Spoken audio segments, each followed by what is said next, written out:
বিএনপির সঙ্গে আমার ব্যক্তিগত যেটা দূরত্ব হয়েছে সেটা হচ্ছে যে আমরা বেগম খালেদা জিয়ার অনুমতিতে 2012 সালে জাতীয় ইনসাফ কায়েম কমিটি গঠন করেছিলাম। সেই ইনসাফ কায়েম কমিটি যখন আমরা পুনরুজ্জীবন করি এবং আমরা বলেছি যে ইনসাফ কায়েম কমিটি একটি গণঅভ্যুত্থান করতে চায়, যেই গণঅভ্যুত্থানটির সঙ্গে সকল রাজনৈতিক দলগুলোর সহযোগিতা থাকা প্রয়োজন। আমাদের এই আহ্বানকে বিএনপির কোনো নেতা এটা ভুল বুঝেছেন, যে মনে করেছেন যে তারা দলকে বোধহয় ভাঙতে চান, সেই কারণে আমার সঙ্গে বিএনপির একটা বিচ্ছেদ ঘটে।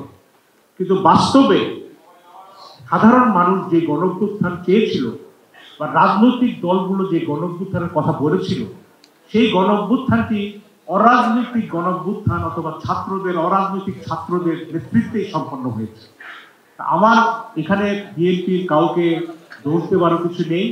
আমি আশা করব যে সবাই উপলব্ধি করবেন যে গণঅভ্যুত্থানের পরে বাংলাদেশে যখন নতুন জাতীয় ঐক্যের একটা আহ্বান এসছে এবং প্রয়োজনীয়তা দেখা দিয়েছে, আমি নতুন দল করেছি কারণ আমাদের ভিতরে কতগুলো উপলব্ধি আছে, সেই উপলব্ধির সঙ্গে হয়তো বিএনপির খানিকটা দূরত্ব থাকতে পারে, কিন্তু বাংলাদেশি জাতীয়তাবাদ, আল্লাহর প্রতি অবিচল আস্থা, এইগুলোর ক্ষেত্রে আমাদের কোনো দূরত্ব নেই। হয়তো কৌশলের ক্ষেত্রে আমাদের পার্থক্য আছে। আমরা আশা করব যে আমরা যে নতুন দল করেছি এটা আমরা 2-3 বছরের আলাপ আলোচনার মধ্য দিয়ে সিদ্ধান্ত নিয়ে মানুষের মতামত নিয়ে আমরা এই দলটি গঠন করেছি এবং এটা বিএনপি আমার ব্যাপারে যে পদক্ষেপ নিয়েছে সেই ব্যাপারে আমার বিএনপি কিছু বলার নেই।